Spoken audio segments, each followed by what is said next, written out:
Hello everyone. I'm not sure if you can see me or hear me. So please, if anyone can see me or hear me, just type something in the message. Let me try it out. Hello everyone.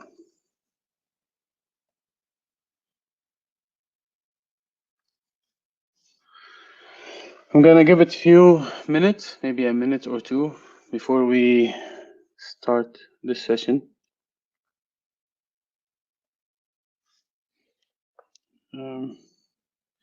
Can see a few people logging in. That's good.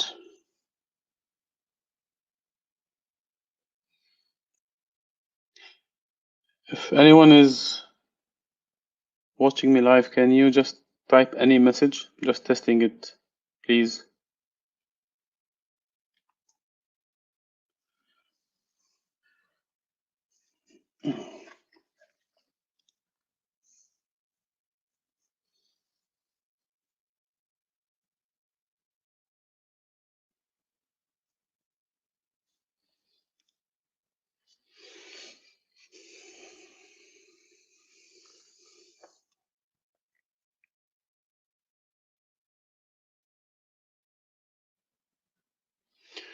Gonna give it one more minute before we start.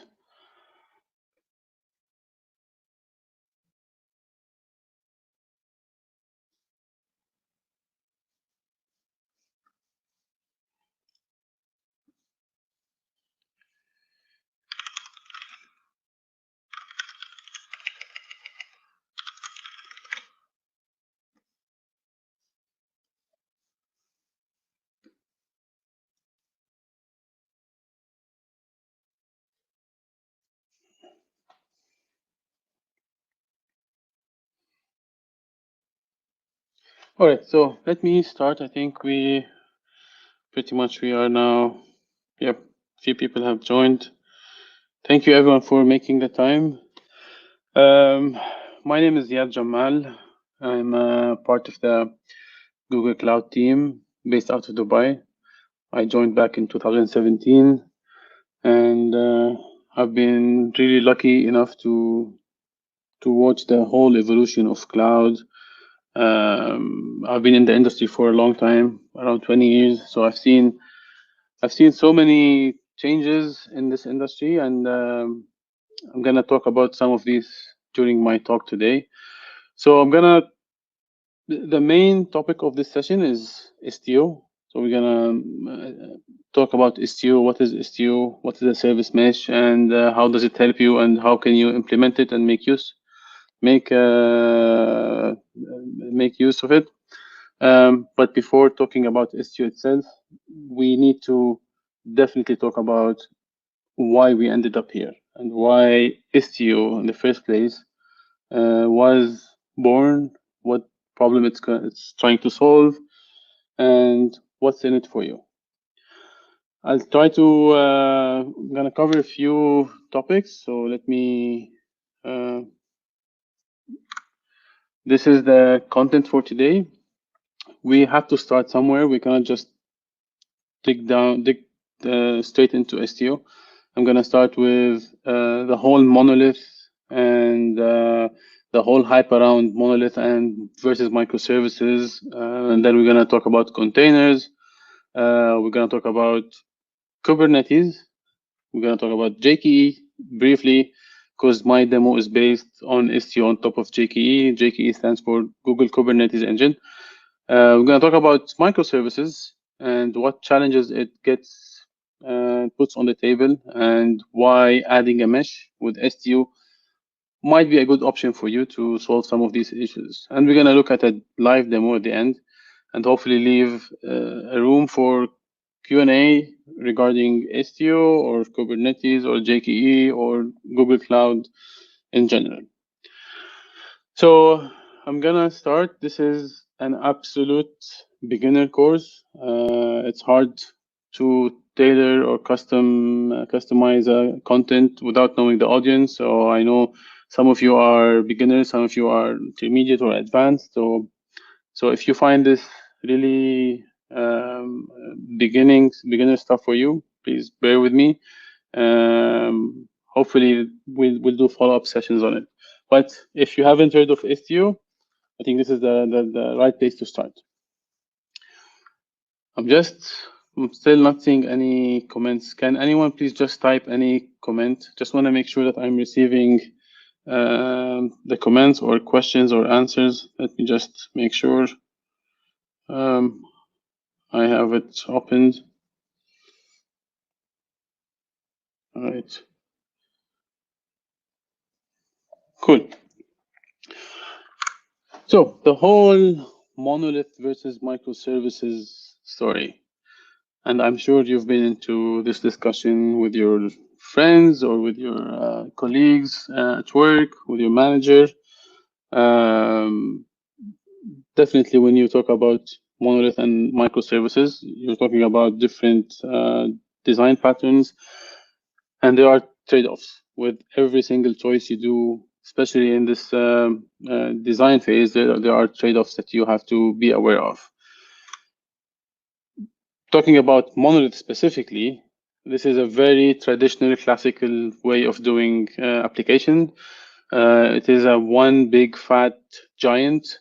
It has everything in it. It's all your source code, all your static files, HTML, CSS.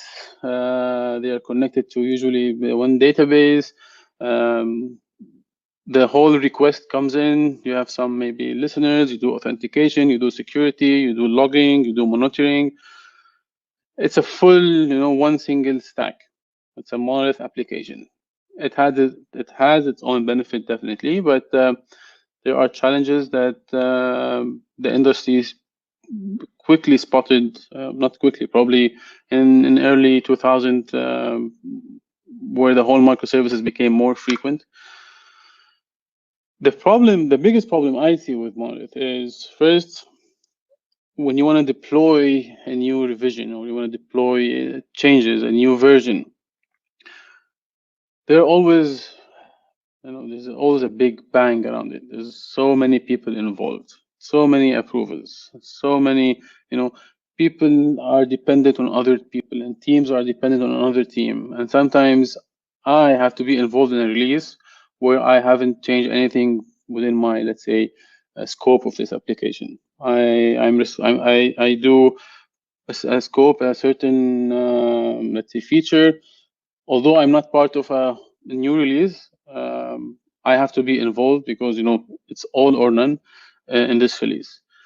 It's very hard to scale a monolith application.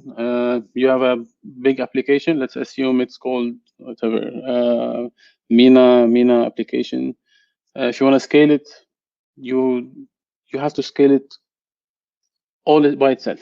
So you have one copy or one server. You're gonna have another server identical to it. What does this mean? If you have a part of your application which is very active and it has high traffic and highly in demand, a very specific feature in your application, a search functionality, or let's say add to cart or a checkout or any specific feature which is highly in demand, you cannot scale this by itself. You have to scale the whole application, and then you have to use a new set of resources for the same. Although you might not need to scale it all over, again, you need to scale a specific feature of it. So this is where the whole thing became interesting, monolith versus microservices. Microservices is an old design pattern. It's not something new. I haven't yet seen a dictionary that tells me what is a microservice. There's no sort of a clear definition. We know what they look like. We know what works, what doesn't work, but you can't find a book, not a book. You can't find a guideline that says if you want to do a microservice, you need to do 1, 2, 3, 4. There's always different use cases. There's always trade-offs, and there's so many decisions that you have to take into consideration when you do this decision. But what are microservices in place? As you can see in this picture, they have either a monolith or we break the application down into smaller pieces. Every piece usually is a fine-grained piece which is responsible for one specific functionality. So if I have, back to my e-commerce example, if I have an e-commerce website or application, I can decide to break it down into smaller features, and I have a search service, and I can have an add to cart service, I can have a pay checkout service, or you get the point. Now, then, okay, I understand the concept of breaking it down, but how much I should break it down, and how many services do I need to have, and how big is each service? Again, these are questions. I don't think there's a definite answer. It is based on your application itself. Usually, the best practices, the team is a 2 pizza size team. So if you can get 2 pizzas and the whole team can share it, I think that's almost a right team size. Each team can completely take ownership of the service, and then that helps you when scaling these services. You can independently scale your service and without affecting the whole application. And how do you run these services? You can just run them on a traditional virtual machines. This is possible, although it might be quite inefficient, and I don't think you will get the full benefits of either the infrastructure or your services themselves. You can go to the extreme end, which is platform as a service. It might work. Actually, it works. However, you might run into some limitations with your platform as a service provider. Some of them, again, different providers have different limits on their service. Containers seem to be very popular with microservices. Having this said, I'm not saying containers is the only way to run them. It's quite popular, and we're gonna see why we can why it's popular. You can see in this diagram, I have a Django application, and I have an inventory service, I have an authentication service, and the UIs are different services. So this is how I break down the application from monolith to microservices. Again, from different, or from my experience, I see scoping based on a domain-driven design. Scoping sort of a bounded context around each service helps you a lot into designing how many services and how big each service is. Again, this is not a talk about microservices, but we ended up here. We broke down the application into many services. Now I need to put this up front so that everyone is aware. Moving from a monolith to distributed and microservices, distributed computing and microservices has its own challenges.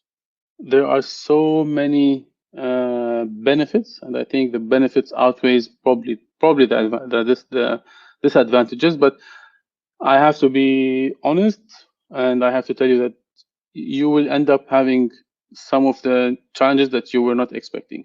Now, some of the fallacies of distributed computing, and I'm sure probably most of you know it. Some people, when they use distributed computing and going into the discussion of services, SOA or microservices, people assume the network is reliable. Now, when you work in a monolith, you can assume that you don't need to worry about the latency or the network, because everything is happening in sort of one big box. But now you have different services on different machines. These are very popular fallacies. These are the 8 fallacies. Network is reliable, never ever. Latency is 0. You cannot assume it. Bandwidth is infinite. All of these are now new challenges that you need to keep in mind. This is just the 8 fallacies, and how you can fix them, and what are the solutions. So I'm gonna move into the overview of the containers. Now we understood that we have broken down the application from a monolith to microservices. We are saying that containers and microservices play really well. So I'm gonna tell you more about containers. Back in the days when I started my career, I started writing my first applications. I had to, and that was one of my first shocks in my career. When my application was ready, I went to the IT administrator and told him I need to deploy my application. So I had to find the right resources. It was very hard to provision. Should I get 4 cores, 2 cores, 6 cores, 1 core? It was very hard decision. So the whole provisioning of a server takes a long time. That was, I mean, when you work with bare metal and you have your own physical servers, you need to treat it as if it's your own server. So it's your own laptop. You need to install OS. You need to install your application. You need to configure it. You need to install all the dependencies.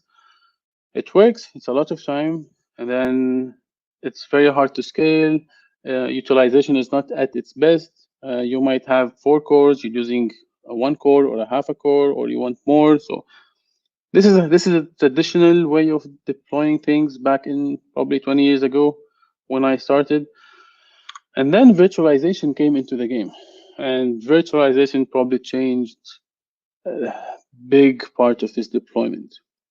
And now a key concept of virtualization is abstraction. Now we're trying to abstract, and there's a virtual server. We're going into an abstraction strategy. And what we are saying here is that now you can deploy or create multiple virtual machines on the same physical machine with the use of something called hypervisor. So you create more servers, more virtual machines using one physical server, and then you can, from there, have different applications per server. Now, you will run into challenges of what if I want to run 2 applications on one server? There are dependencies that might conflict, blah, blah, blah, blah. So we ended up, the industry saying, you know what, we'll treat every VM as a separate application. Now, while it solved many of the deployment time, it went from months to days. It still has some challenges, hypervisor specific, very fat, not easily portable. Containers came along and solved these issues. So containers is one more abstraction layer on top of what was then hypervisor. So in containers, there's no hypervisor. There's a hardware, and then there's the container runtime, the kernel plus container runtime, and then you abstract and you package all your application and dependency in one single box. And this box is really small, very portable, very easy to start, very easy to restart, very fast, takes few milliseconds. And if you wanna make it easier to understand, imagine your application is just like a USB. You put your application in a USB device, and then you move it, you put it somewhere else, it should work. It's very easy, very portable, very lightweight, universal. Everyone, whoever runs USB should be able to run it for you. So it became very popular. If you have only 1 or 10 or 50 containers, your life is easy. Not very easy, but it's easy. I mean, you can manually or try to automate the health of each container and see if things are working out. If you need to restart if there are any issues, you can try to see the logs and monitor. But what if you have thousands of containers? What if you want to really scale up, scale down? Where do you schedule every workload? Do I put it on node A or node B or node C? Now, this becomes a totally different game. And this is where Kubernetes comes into place. A fun fact, Kubernetes was based on an internal Google project called Borg. And it's very similar in architecture. Actually, you can see a white paper on Borg online. Google has been, in fact, using containers for a pretty long time. And, there's no container as a concept in the Linux kernel. There's nothing called container. There's a C group and there's a namespace.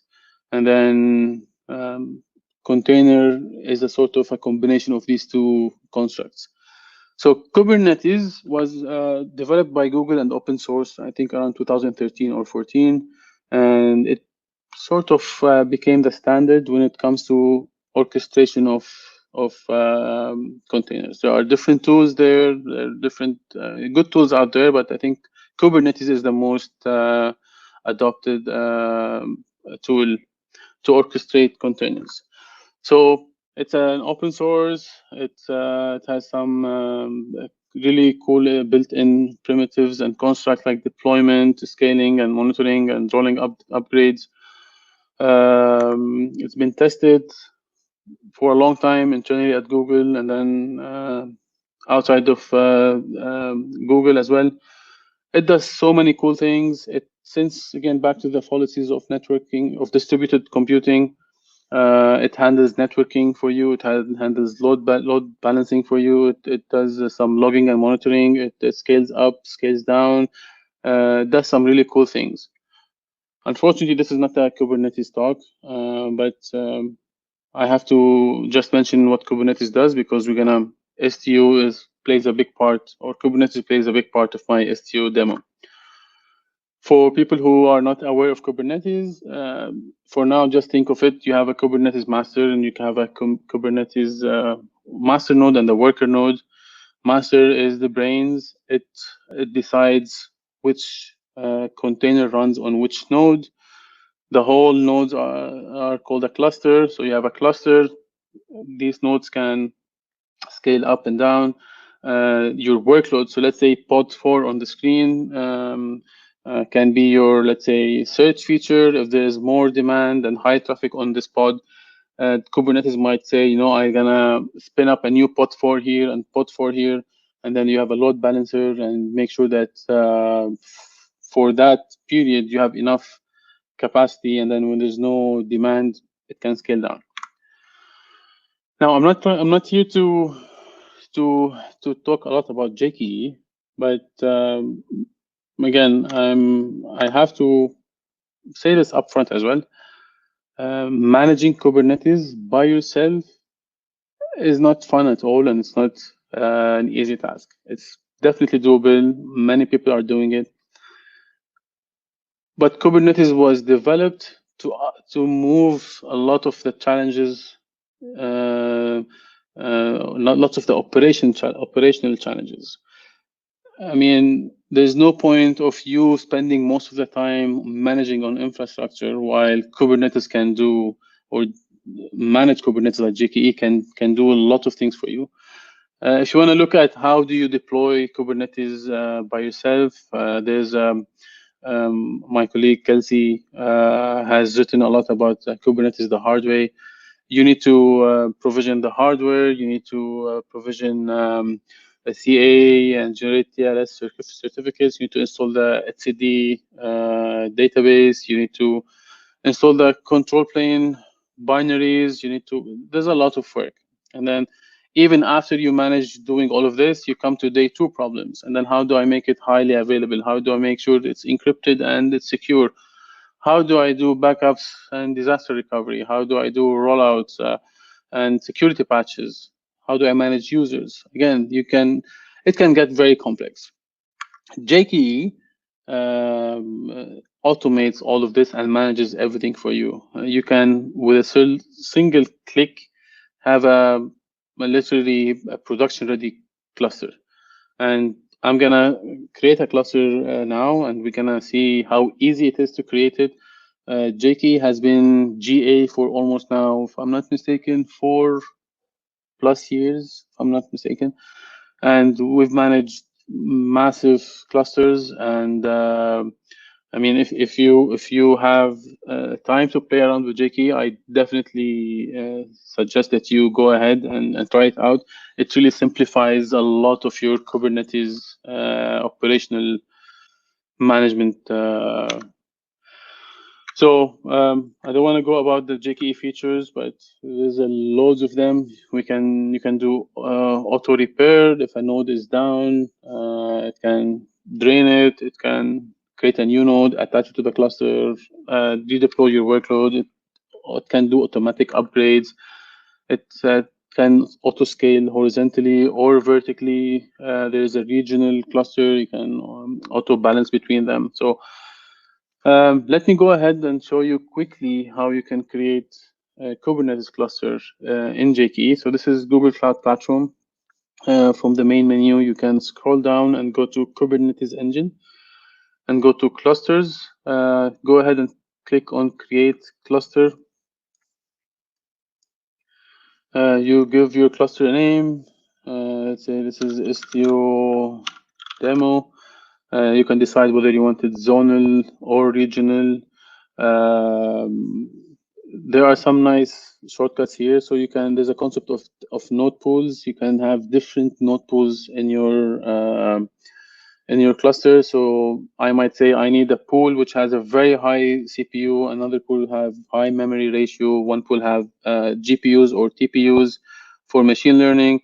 And then whenever I deploy and ask Kubernetes to deploy a workload, I can ask Kubernetes to assign it to a pool that I decide. I say this workload needs a GPU. So then it knows to which node pool it can deploy it.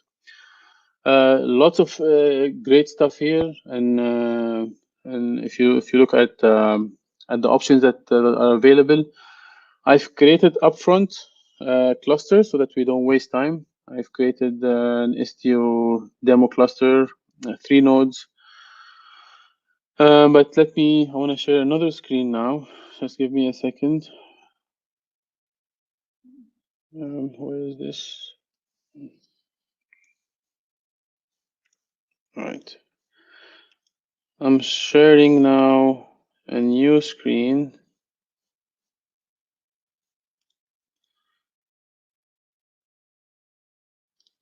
Let me know, guys, if you can see the screen. This is the make file that I've prepared so that I can easily show you the commands. So I've just created a very quick make file. I'm going to create a new cluster called Mina Digital Days. So if I do make create cluster, it would go ahead and create a new cluster. And if I look back at my screen, oh, I need to share the whole screen. Okay, just give me a minute.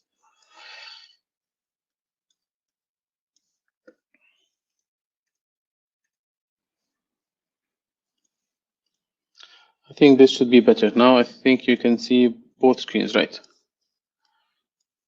All right. So cluster is being created. So if I refresh the screen here, I should be still cluster is being configured.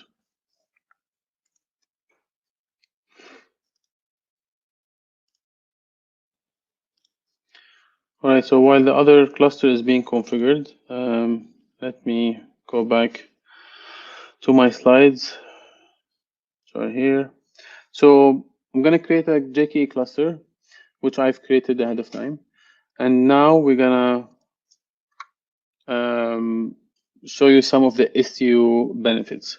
Before I show you Istio, and before the JKE cluster starts, I really need to highlight again the challenges of microservices. So now we've discussed a monolith app. We've broken it down to smaller services. These services are running into containers. And now I have thousands and hundreds of thousands maybe of containers. Now, the problem is I did this shift and now I have really some new challenges that did not exist when I had a monolith application. Now, again, latency, network issues, monitoring, tracing, all of these are now much more complicated than before. Kubernetes handled specific aspects. So it is responsible for scheduling my workload. It was responsible for the life cycle and health and scaling. But there's a big part of microservices that no one was managing. And now, if I want to do more traffic control, and I want to do, if let's say I have a version A and version B of my services, and I want an easy way to make sure to split 50-50 or 90-20, 90-10, 80-20, or based on a specific header. If you are coming from Android or whatever browser, I want you to route you to version 1 or version 2. I want to do some circuit breaking. I want to inject faults, fault injection. So all of these are not part of Kubernetes. They are not meant to be part of Kubernetes. Kubernetes had a very clear sort of mission. We need to run, deploy, and scale and manage containers at scale. And I think it did it really well. So now this is where Istio comes into place. And this is where the concept of service mesh is coming into place. I think it says that there's another, let me see, where is my, okay, so you can see that my second cluster is up and running. Can you see my both of screen, guys? I'm not sure if you can see it. Anyways, I'm gonna connect it so I'm gonna connect to this cluster. I'm gonna copy this command. I'm gonna paste it in my terminal, and that should connect me to this cluster. So if I now do kube control, this is the Kubernetes client, get nodes, I should see actually the nodes of this cluster, Mina Digital Days, exactly. All right. So everybody was so fired up around Kubernetes and microservices, and then when they moved to services, they really found out the pain. And Istio added a lot and solved a lot of complexity of microservices. So what is Istio? If you look at the website of Istio, and I think this is the best definition you can find, these are the 4 main responsibilities of Istio. Connect, make sure you know your services, how they are connected, they are secure. You can enforce MTLS and encryption. You can control how they connect, and you can do some nice traffic and network operations. And you can do you can really get great observation, and you can see what services are talking to what services, and you can get some telemetry information. So I'm gonna show you all of this in a bit. The beauty of it is that it is transparent and language independent. So what do I mean by transparent? I mean that as a developer, I will not have to change any single line of code. If I have the concept of Kubernetes, you deploy something called a pod. The pod has your application, or let's say your workload. So it has your container inside it. Let's assume there's a service which is forwarding the request to your container. Now, why it's transparent? Because Istio will use the sidecar pattern and will deploy a sidecar proxy, which will intercept all of the requests that are coming in and going out of your pod. And then that gives us the flexibility now to trace and log and do all of these nice things and control your traffic. So I'll just skip this quickly. These are the marketing terms that you can see: uniform observability, operational agility, policy-driven security. But let me show you this in action, and probably you will probably relate more. These are some of the nice things that you can do.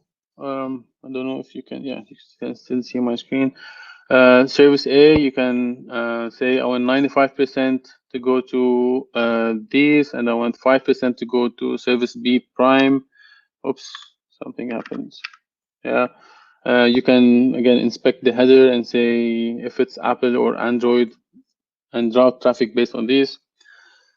Lots of cool stuff. If you go to the documentation, and my demo is based completely on the documentation, so you can completely do it by yourself. So from a traffic management point of view, you can do something like request routing, fault injection, traffic shifting. I'm going to show you some of these in my demo. So you can enforce MTLS. So if service A and service B, you can make sure that they are both encrypted. Otherwise, you can say I don't accept any connections.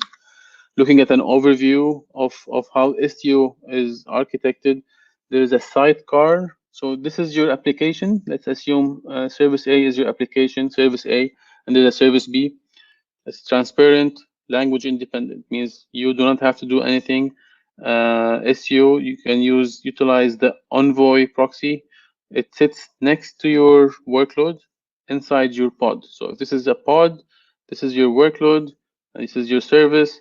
We will inject Envoy next to your service, and now anything coming out, anything coming in will be intercepted by the proxy. There's a data plane and there's a control plane. The control plane consists of 4 main components. We're not going to discuss or go into details of this, but every component has a responsibility. One of them, for example, Pilot, makes sure that to send all the details to all the proxies. Mixer handles policy and telemetry. Citadel manages the TLS certificates. And this is what, I mean, if you want to have a clear picture, this is sort of a sidecar. This is your workload, and we deploy Istio, which is utilizes a sidecar pattern, and we utilize Envoy as a proxy. So I'm aware of time. I really don't want to waste more time on the architecture of Istio, but looking at a live request, service A wants to talk to service B, a proxy intercepts, check with the mixer, can I receive the request from service A? Does all the checks, quota check, ACL checks? If yes,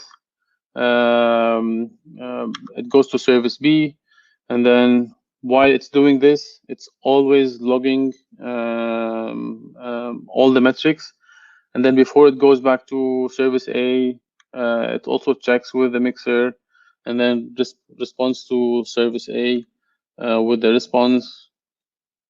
All of this being logged at every single step. So that's how you get the observability features and logging and telemetry. So I currently now have a new cluster. If you click in and see what's in this cluster, there's definitely no workloads. These are all part of the Istio namespace. So by default, I have installed Istio in it, but there are no workloads installed. So let's start by installing our application. I'm gonna start with make create cluster. Deploy app. So now I'm deploying my app. My app is represents where is it? This is my app. It's a product review page. Every service is written in a different language. The product page is written in Python. The reviews are written in Java. Ratings in Node, and details in Ruby. And how it goes, we will go to the product page. The product page will go to the reviews. We have 3 versions of reviews. The first review does not call the rating, so you will not see any star. You will just see reviews. The version 2 will call the ratings and will get stars in black. Review version 3 will call the ratings and will get the stars in red. So that's pre-Istio.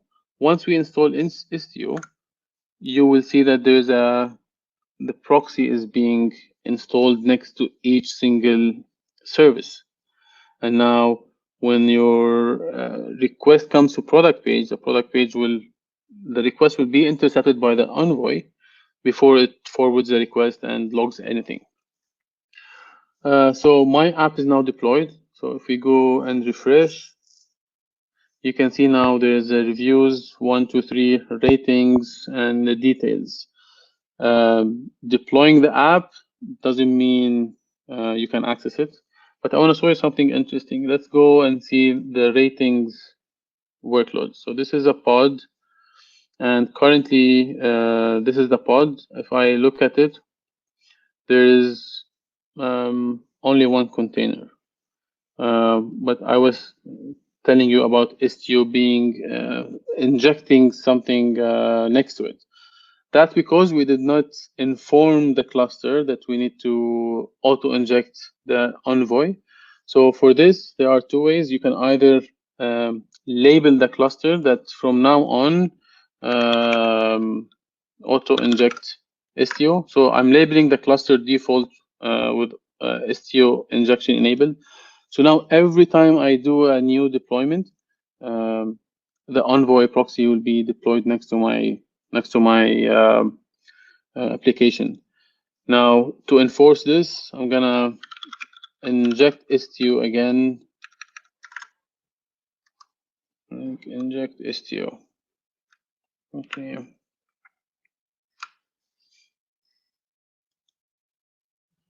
Oops. Sorry. So I'm gonna manually do it.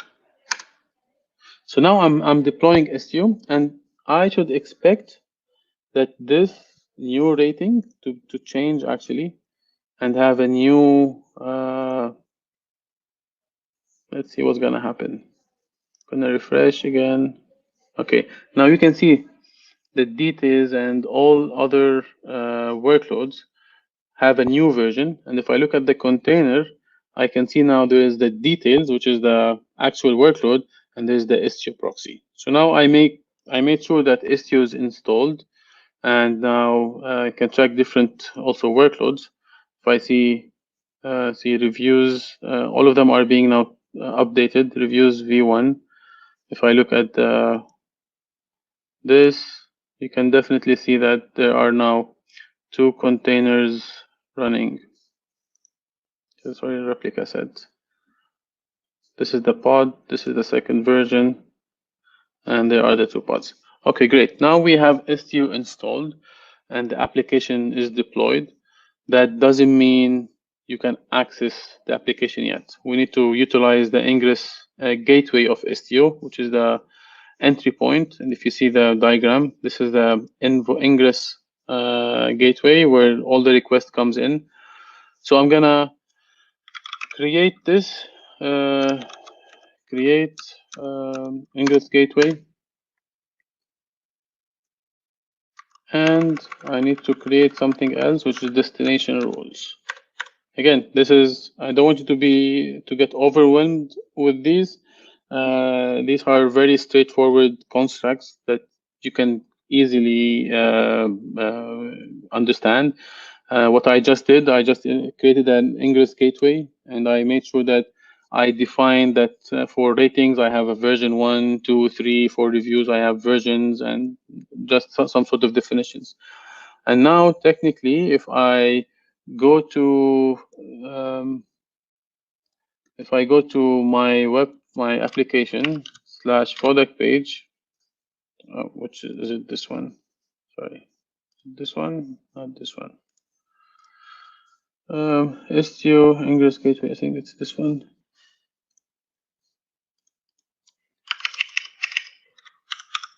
Product page. Come on, yep. So this is the application that we have deployed. This is the book review. This is the review, and this is the rating. Now, by default, the application will round robin on all these 3 versions of the reviews. So sometimes when I refresh, I should get one time no reviews, no ratings, one time reviews black, one time review red. And if I refresh, this is the black. If I refresh, it goes away. If I refresh, red. So it's round robins. Actually, you can try it as well. So if you just go to this URL, I'm gonna, don't know if you can read it, if it's clear or not. I'm gonna type it somewhere. So it is, just note the IP address, 35.205.195.101/product page. So just if this is, oops, if this is clearer for you, It's over here. It's this one. If you can go to this, this should be accessible now to everyone on this IP. So let's go back to normal. All right, cool. So I've deployed the app. I can see it's working. Istio is installed, but I'm not making use of it. So what are some use cases that we can try? We created the ingress gateway and the destination rules. So first, let me first enforce all traffic to V1. I'm gonna say that all traffic, I want it to go to V1. I'm not gonna change anything on my Kubernetes configurations. I'm not gonna change anything from a developer point of view. Just want to make it through Istio configuration. So what I can do is make route all V1, and you can see the shortcut here. Route all V1 is just Kubernetes kubectl apply YAML file, and actually we can see this YAML file. It's virtual service all V1. If I virtual service all V1, and this clearly tells you that, for example, for product page, we're going to product page version 1. Can I see where is let's go ahead. Don't want to waste time on it. So I've created everything. I've just configured. Now Istio is taking control of my network request. Whenever a request comes in to the book review, all the envoy, the proxy, will intercept and will check the policies, and will find out that there's a policy says that I have to redirect everything to version 1. So now every time I refresh, all my users, even if you are trying this right now, you should all be seeing the same thing. No one has ratings. We only have review. No one has any ratings. And yeah, so that's as easy as it is with Istio. You can control your network. Now, let's say I have a version B, and I want only, I did this, for example, only a user who is called Ziad to be able to see it. And this you can completely control. So if I sign in, and you can also sign in with just type Ziad and sign in. As you can see now, nothing has changed because we need to configure it, and we can say make route based on identity. And route based on identity is actually this one. It's I'm testing v2, and if you want to see it, reviews test 2, it says, okay, if there's a match, a user called Ziad, route him to v2, otherwise everything else goes to v1. So now I've configured this route. Ziad is logged in, so if I refresh, it's working.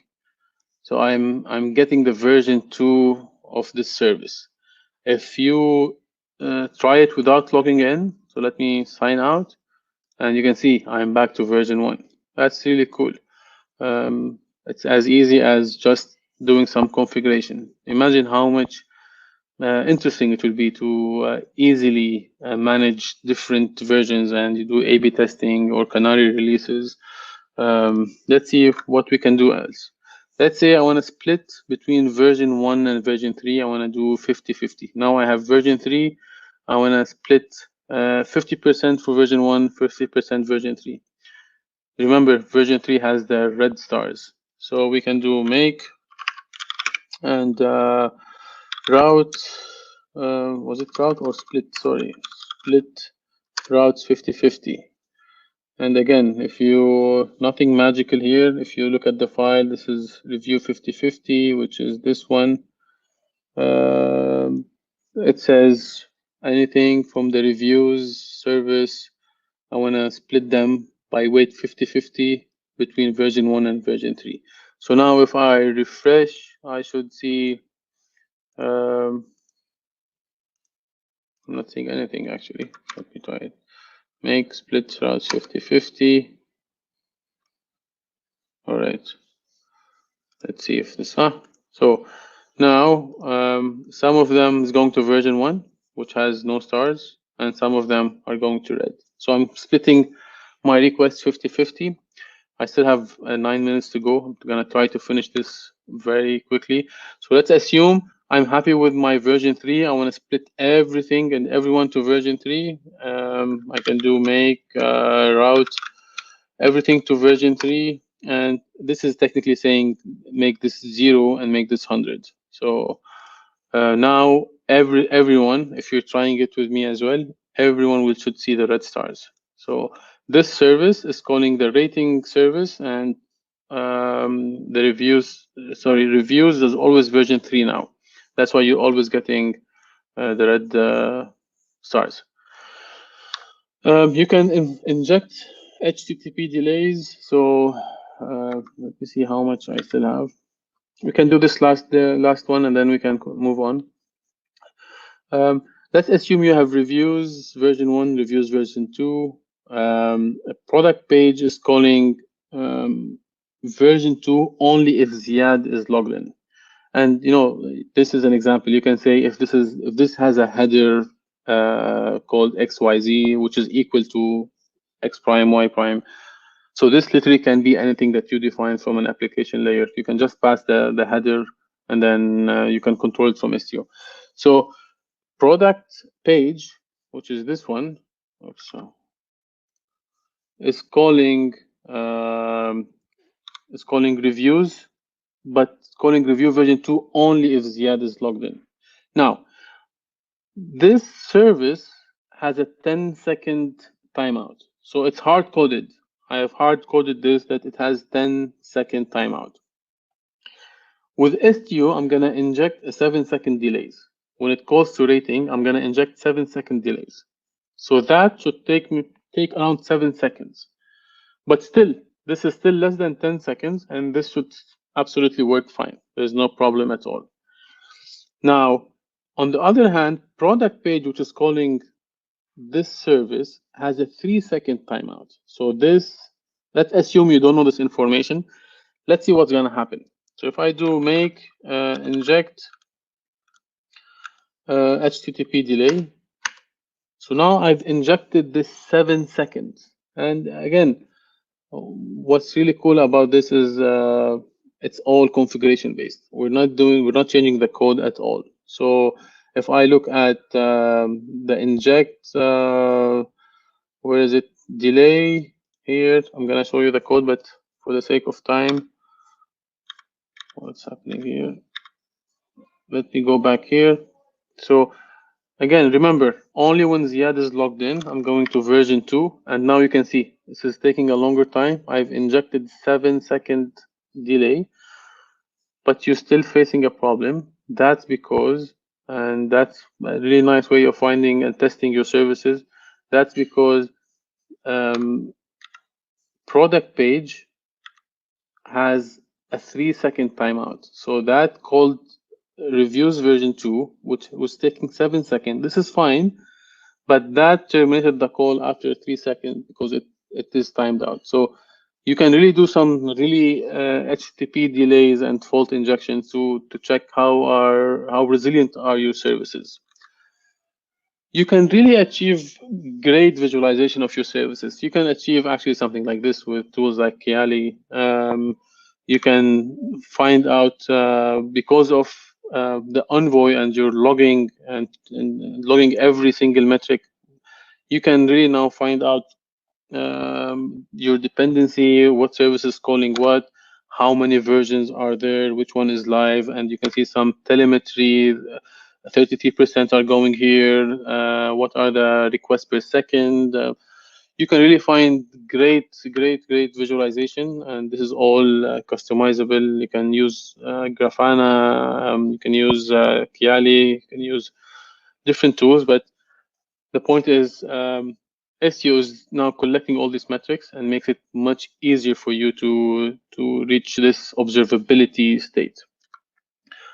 This is one of the famous dashboards that you can get, and you can see that you can get really great insights of your services. That's all possible because of a service mesh. And in our case, Istio is an example. It's completely language independent. It is open source. It is transparent to your application. You can install it and remove it without changing anything to your code. With this, I'm going to end my session here. I think I'm 4 minutes till the hour. I'm just going to, I know 4 minutes is too short, but if you have any questions, please just throw them on the chat window. I'm happy to answer any question related to Istio, Kubernetes, JKE, or even Google Cloud specifically. Let me stop my screen sharing. Or actually,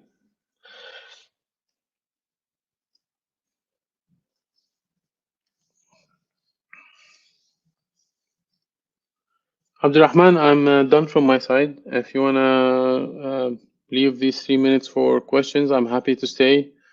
Otherwise, we can end this session. It's up to you.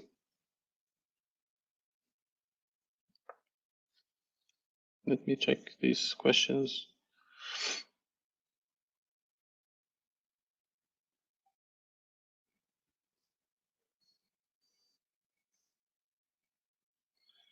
So as while we get more questions, let me just wrap and summarize what we have discussed. We've discussed a monolith application, some trade-offs between a monolith and microservices. We've broken down the application to microservices. We're running them into containers. Containers are excellent to host services. They're have a very small footprint, very portable, very fast, great utilization. But then with many services connecting and talking to each other, now Kubernetes takes all the work for you to manage these containers, health checking, scaling up, scaling down, scaling your cluster, reporting errors, upgrading, all of this stuff. But then these services, who will manage this communication? And then how will you know which service is talking to what? How will you find out the traces? How will you how you can observe and find more information, insights about your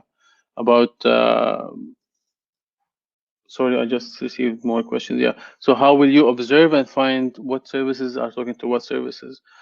All of this is the functionality of a service mesh that you cannot achieve out of the box of Kubernetes, from Kubernetes. You really need to sort of use Istio, which is a service mesh. It's beautiful because it's, again, language transparent. You as a programmer or an administrator completely do not have to worry about it. You can deploy it, a sidecar. We utilize Envoy. I mean, not me. Istio utilizes Envoy. It's a sidecar, sits next to your application, intercepts all your network calls, and then has some policies. It checks your policies. Am I allowed to receive a connection from you? Are you encrypted? Is there a traffic splitting? Is there a quota? Do I need to do throttling? If that failed, can I retry? How many times do you need me to retry? All of these are sort of policies that you can just have in a YAML file, and Istio can implement all of this for you. So that's Istio in a nutshell.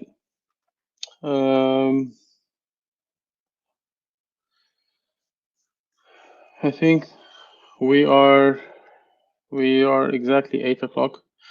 Thank you everyone for tuning in. Again, that's if you are a beginner with Istio, don't get overwhelmed. I just wanted to show you some practicalities, some use cases, why we ended up here. And if you need any clarification, please feel free to reach out to me or to the organizer. I'm happy to reach out and have a discussion after this session. Thank you, everyone. And Abdurrahman, over to you.